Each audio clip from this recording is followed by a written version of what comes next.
নাস্তিক, মুরতাদ কিংবা কোনো অজ্ঞমূর্খের সামনে পড়লে আলেমরা কি করবেন সেটা বলে দেওয়া হয়েছে কোরআনে এবং হাদিসে।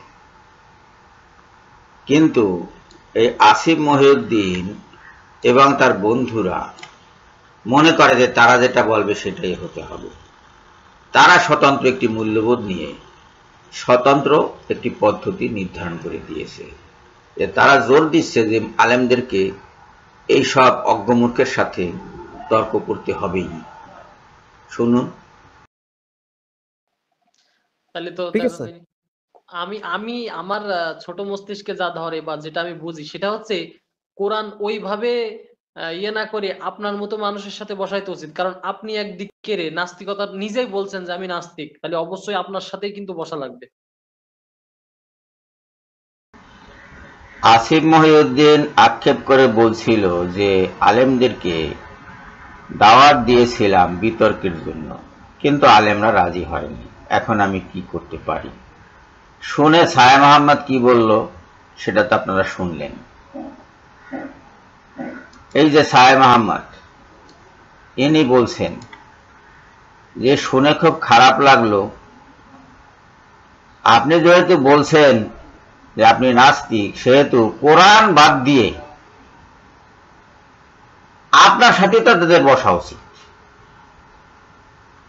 কথাটা হলো কোরআন ওইভাবে না করে, অর্থাৎ কোরআন বাদ দিয়ে কিংবা কোরআন পাশে ঠেলে রেখে আপনার সাথে তাদের বসা উচিত। কোন সূত্রে, কোন বিধানে, কোন শাস্ত্রের পয়গামে এরকম একটি উদ্ভট ধারণা ছায়া মোহাম্মদ পোষণ করছেন আমরা জানি না। উনি বলছেন যে ওনার ক্ষুদ্র মস্তিষ্কে যা ধরে, ওনার মস্তিষ্কটা যে ক্ষুদ্র সেটি উনি বোঝেন, কিন্তু যে সাজেশনটি দিচ্ছেন সেটি সঠিক নয় এটি উনি বোঝেন না। কেন বসতে হবে নাস্তিকের সাথে? কারণ কি? ওকে নাস্তিক্য করতে গিয়ে কেউ নিষেধ করছে? করুক গিয়া।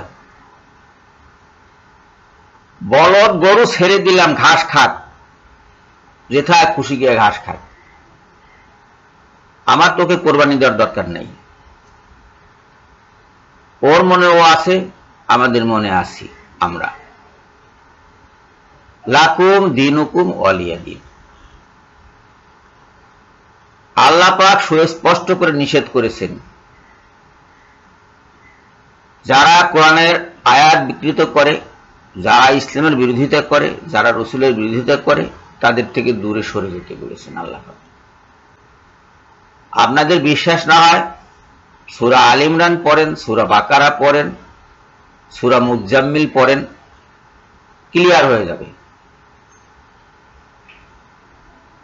কোন রকমেই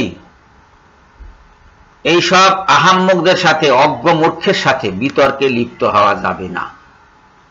তাদেরকে দেখলে আউযুবিল্লাহ পড়তে হবে, আউযুবিল্লাহি মিনাশ শাইতানির রাজিম।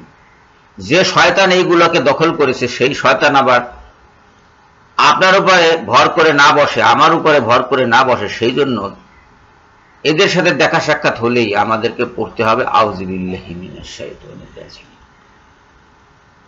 আউযুবিল্লাহি মিনাশ শাইতানির রাজিম। অথবা সূরা নাস পড়তে হবে, মিনাল জিন্নাতি ওয়ান নাস। শয়তান জিন থেকেও হয়, মানুষ থেকেও হয়।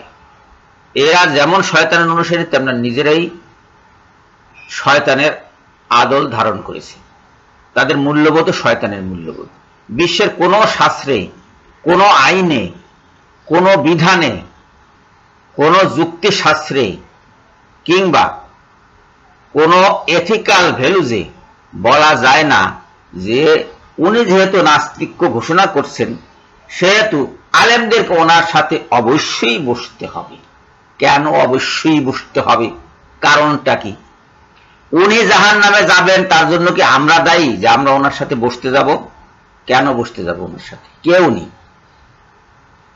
আর এইসব পোলাপানার সাথে বসার জন্য আমরা লেখাপড়া করেছি, এইসব পোলাপানার সাথে বসার জন্য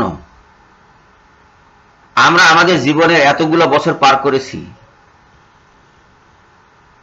এ তো পোলাপান, প্রাইমারি স্কুলের গণ্ডি এখনো ছাড়ায়নি। বাংলা লিখতে ভুল করে, লেখাপড়ার দৌড় কি সেটা আপনারা আগে দেখেছেন। 3 বার এইচএসসিতে ফেল করছে বলে ঘোষণা আছে। এই আসিফ মহিউদ্দিন এইচএসসিতে 3 বার ফেল করেছে এবং তারপর লেখাপড়া ছেড়ে দিয়েছে। আজকে সে বলছে আমি কম্পিউটার ইঞ্জিনিয়ার। ভালো কথা, তুই কম্পিউটার ইঞ্জিনিয়ার, তো কম্পিউটারের ভিতরে কি ইসলাম ঢুকে আছে? কম্পিউটারের ভিতরে কি ইসলাম পাওয়া যাবে? পাওয়া তো যাবে না। হ্যাঁ, আপনি অনলাইনে কোরআন পড়তে পারেন, অনলাইনে আপনি হাদিস পড়তে পারেন, কিন্তু তার বিরোধিতা যদি আপনি করেন তাহলে তো আপনি আমার দল ছাড়া, আমার গণ্ডির বাইরে, সীমানার বাইরে। অমুসলিম এবং মুসলিমের মাঝখানে একটা সীমানা প্রাচীর আছে। সীমানার ওই পাশে যে আছে তার সাথে আমার সম্পর্ক হলো সৌজন্য, অন্য কোনো সম্পর্ক নেই, এবং তার দায় দায়িত্ব আমার না। সীমানার ভিতরে যারা আছে তারা মুসলিম, আমার সম্পর্ক তাদের সাথে, আমার বন্ধুত্ব তাদের সাথে, আমাদের কথাবার্তা তাদের সাথে। তারা যদি কেউ ভুল বোঝে আমাদের কাছে আসে, আমাদেরকে জিজ্ঞেস করে যে এইটা ভুল বুঝেছি বা এইটার অর্থ কি, কিংবা এইটা আমার কাছে এরকম মনে হয়, আপনি এ ব্যাপারে কি বলেন, আমরা সেখানে আমাদের মত দিই। এবং কোরআন হাদিসের ব্যাপারে মত দেওয়ার খুব একটা সুযোগ নাই, কেননা সুস্পষ্ট করে কোরআন এবং হাদিসে বলা আছে কি করতে হবে, কোনটার অর্থ কি, এটা কোরআনে হাদিসে বলা আছে। আমাদের মতামত দেওয়ার খুব একটা সুযোগ নেই, প্রয়োজন নেই। তারপর যখন কেউ আসে তখন কোরআনের নির্ধারিত আয়াত এবং হাদিসের নির্ধারিত বাণী আমরা তাদের সামনে ফেলে দিই, তারা সন্তুষ্ট হয়ে চলে যায়। কিন্তু এই যে অজ্ঞমূর্খের দল, এদেরকে তো কোন রকমই সন্তুষ্ট করা যাবে না। এরা তো আমাদের সীমানা প্রাচীরের বাইরে, এদের কাছে আমরা যাবো কেন? কারণটা কি?